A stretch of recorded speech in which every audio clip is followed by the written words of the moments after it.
10th class की mathematics का chapter number 3 है जो एनसीईआरटी बुक्स में है ना, एनसीईआरटी बेस्ट सॉल्यूशन है सारा, ठीक है। तो अपनी बुक के साथ, अपने बुक भी खोल के साथ में कर सकते हो। तो यहाँ पे देखिए एनसीईआरटी बुक का तीसरा चैप्टर 10th क्लास का 3.1 मतलब पर्सनल जो 3.1 है उसका जो क्वेश्चन है तीसरा, ग्राफ विधि वाला, ठीक है। आज हम वो सॉल्व कर रहे हैं यहाँ पे। तो ध्यान से देखिए, हमारे पास एक कहानी बताई गई है, उस कहानी से हमें क्या करना है, समीकरण बनानी है। समीकरण बनने के बाद में उसको फिर क्या करना है, ग्राफ विधि से हल करना है, ठीक है। तो हम पहले क्या करते हैं, सबसे पहले हम जो हमारी कहानी उसको पढ़ते हैं। देखो यहाँ पे 2 kg सेब तथा 1 kg अंगूर का मूल्य किसी दिन 160 रुपये था। मतलब किसी दिन किसी ने ट्राई किया कि 2 किलो सेब थे जो और 1 किलो अंगूर थे, अगर उन दोनों के मूल्य को हम जोड़े, अंगूर और सेब के को, तो कितना था, 160 रुपये था। फिर क्या करा, 1 महीने बाद 4 किलो सेब और 2 किलो अंगूर, उनका मूल्य अगर उन्होंने ट्राई किया तो था 300 रुपये। तो इस स्थिति को हमने बीजगणित मतलब समीकरण बनाओ और ज्योतिषीय रूप मतलब ग्राफ में दर्शाओ। तो यहाँ देखिए सबसे पहले हम क्या करते हैं, हम पहले 1 किलो सेब का मूल्य मान लेते हैं x रुपये, मान लिया। फिर 1 किलो अंगूर का मूल्य मान लेते हैं y रुपये, ठीक है। अब क्या करते हैं, अब कंडीशन देखते हैं। पहली जो कंडीशन थी, पहली कंडीशन उसका 2 किलो सेब, मतलब अगर देखो यहाँ पे 1 किलो सेब लिया और 1 किलो अंगूर लिया, तो टोटल मिला के यहाँ पे हमारा रकम मतलब जो मूल्य बना टोटल मिला के वो कितना था, 160 रुपये। लेकिन वो किसका था, 2 किलो सेब के थे उसने, तो यहाँ 2 से गुणा करो। और यहाँ पर अंगूर कितने थे, 1 kg, तो 1 लिखने की जरूरत नहीं है, बस इतना ही कर लो। तो पहली समीकरण तो बन गई हमारी ये वाली, ठीक है। दूसरी स्थिति में क्या कह रहा हो, 4 किलो तो सेब थे, मतलब 4x, 4 से x को गुणा करो क्योंकि x क्या है, सेब का मूल्य, प्लस में अंगूर कितने हैं, 2 किलो, तो 2 से इसको गुणा करो, मतलब 2y बन गया। और इज इक्वल टू कितना आ रहा है, 300 रुपये। तो यहाँ था 300, ठीक है। अब यहाँ देखिए थोड़ा सा, यहाँ पे 4 है, यहाँ पे 2 है, यहाँ पर 300 है। अगर हम इस पूरी इक्वेशन को देखें, बराबर से इधर तरफ, बराबर से उधर तरफ, तो यहाँ देखिए यहाँ पे 4 है जो वो भी 2 से डिवाइड हो रहा है, 2 है जो वो भी 2 से डिवाइड हो रहा है, और यहाँ पे 300 है वो भी 2 से डिवाइड हो रहा है। तो हमें क्या करना है, सबसे छोटा रूप लेना है समीकरण का। क्या करना है, समीकरण का सबसे छोटा रूप। अगर हम इस पूरी समीकरण को 2 से भाग कर दें, तो यहाँ 2 से भाग करेंगे 2 आ गया, 2x हो गया। यहाँ 2 से भाग करेंगे तो 1 आ गया, प्लस में 300 को 2 से भाग करेंगे तो यहाँ पे 150 आ गया। दूसरी समीकरण हमारी ये आ चुकी, समीकरण नंबर 2। समीकरण नंबर 1 ये थी, समीकरण नंबर 2। अब हमारे पास समीकरण निकल गई। अब हमें क्या करना है, इनका ग्राफ बनाना है। ग्राफ किस तरह बनाना, अब देखो यहाँ पे करो।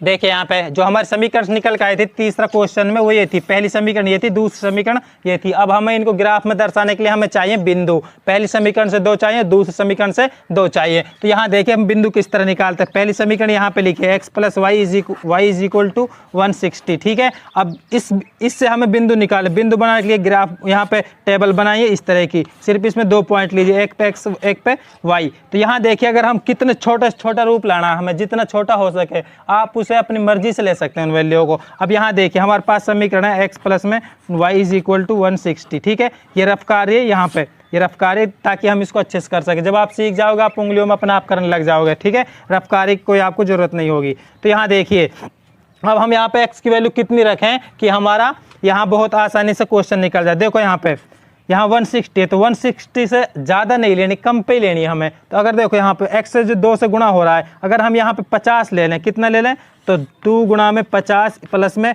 y इज इक्वल टू कितना, 160 है ना। तो 50 दूना 100 है ना, तो इज इक्वल टू 100 प्लस में y इज इक्वल टू 160 है ना। तो y इज इक्वल टू 160, 100 इधर प्लस का इधर माइनस का हो जाएगा, ठीक है। तो y इज इक्वल टू कितना आ गया, 60। कितना आ गया, 60। अगर हम x की वैल्यू 50 लेते हैं तो y की वैल्यू आती है 60, ठीक है। तो अब देखो अब दूसरा पॉइंट निकालते हैं हम यहाँ पे। अब दूसरा पॉइंट निकालने के लिए क्या करना पड़ेगा, देखो यहाँ पे अगर हम यहाँ पर अब इस बार 60 ले लें, x की वैल्यू कितनी ले रहे हैं, 60, तो 2 गुणा 60 प्लस में y इज इक्वल टू 60, ठीक है। तो यहाँ देखिए 60 गुणा 2 कितना आएगा, 120, ठीक है, प्लस में y इज इक्वल टू 160, ठीक है। तो यहाँ देखिए y को यहीं पर रहने दीजिए, 120 को इधर ले जाइए, 160 minus 120 is equal to y is equal to कितना आ गया, 40, ठीक है। तो y की वैल्यू कितनी आ जाती है, 40 आ जाती है, ठीक है। इसके दोनों बिंदु निकल गए। अब इस समीकरण से देखिए यहाँ पे 2x प्लस में y इज इक्वल टू 150, ठीक है। अब हमें इसका वही टेबल बनानी है। टेबल इस तरीके से बनानी है, यहाँ पे x लिखबल्स बनाते हैं, यहाँ पे 2 खींचा, यहाँ पे x और y, ठीक है। अब यहाँ पे x की वैल्यू कितनी लें कि हमारा बहुत ही कम वो आ जाए। अगर हम यहाँ पे देखो, आप कुछ भी ले सकते हो, यहाँ पे देखो x अगर हम बराबर 50 माने, मतलब 2 गुणा 50 प्लस में y इज इक्वल टू 150, ठीक है। यहाँ पे 2 से मल्टीप्लाई किया 100 हो गया, तो 100 प्लस में y इज इक्वल टू 150, तो y is equal to 150 minus 100, है ना। तो y इज इक्वल टू कितना आ गए 50, तो y वैल्यू कितनी आ गई, यहाँ पर अगर हम 50 लेते हैं तो यहाँ भी 50 आ जाता है, ठीक है। अब यहाँ देखिए, अब यहाँ पे दूसरी जगह कितना लेना है, जब यहाँ 50 लेते हैं यहाँ 60 ले लो अब के इस बार, तो यहाँ पे 2 × 6 है ना, तो 120 हो गया, तो 120 प्लस में y इज इक्वल टू 150, ठीक है।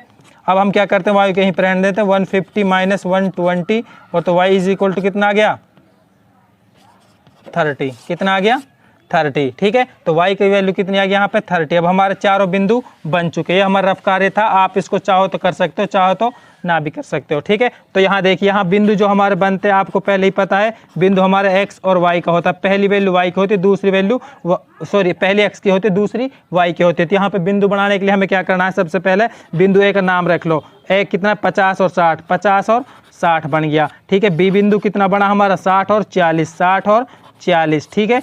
और अब यहाँ c बिंदु कितना बना 50 और 50, है ना, 2 बिंदु। और यहाँ पे d बिंदु कितना बना 60 और 30, 60 और 30। तो अब हम देखिए ग्राफ किस तरह खींचना है, यहाँ 50 60 30 40 50 60 की रेंज जा रही है, मतलब अगर हम 10 की रेंज चले यहाँ पे लेके, यहाँ देखिए एक बात और देख लो, यहाँ पॉजिटिव संख्या सारी, कोई नेगेटिव में नहीं है, माइनस में नहीं है। तो आप चाहो तो इधर माइनस वाले सीजन को आप रफ भी कर सकते हो डायरेक्ट यहाँ पे।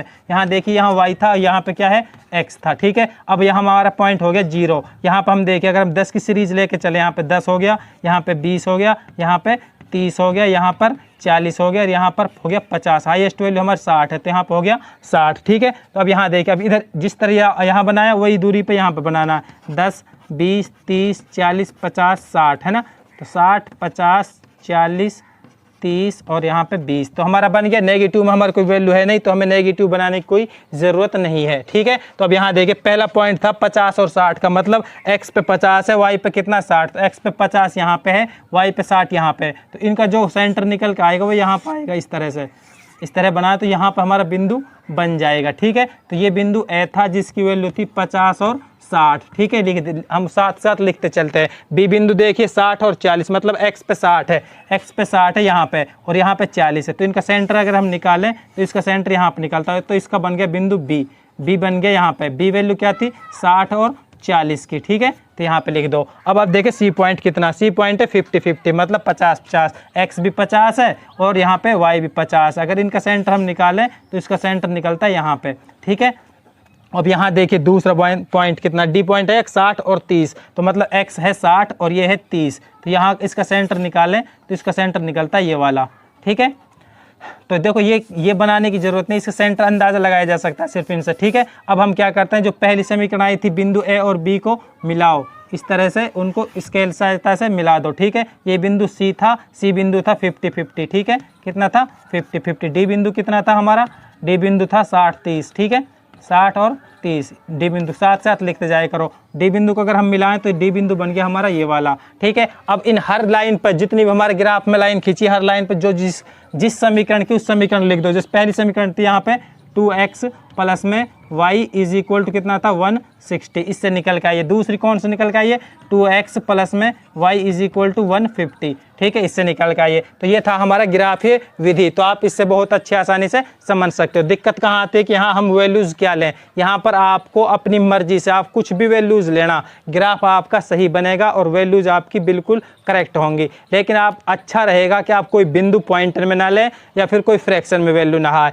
यहाँ सीधी सीधी वैल्यू आए, जैसे 10 20 30 60 है ना, 100 50 कितने, मतलब एक पैटर्न में हो अच्छे से वैल्यू। जो इतनी आपको इस तरह वैल्यू लेनी है कि आपका जो ग्राफ है बहुत आसान और छोटा बने, ठीक है, तभी हम वैल्यू को अच्छी तरह में शो कर पाते हैं उस पर, है ना। तो अब यहाँ ये आपका था एक्सरसाइज 3.1, जिसके तीनों क्वेश्चन के हमने आंसर करा दिए हैं। अगर आपको पहला और दूसरा क्वेश्चन देखना तो लिंक नीचे डिस्क्रिप्शन में दिया गया है, आप वहाँ से अच्छे से समझ सकते हो, ठीक है। तो करो ये।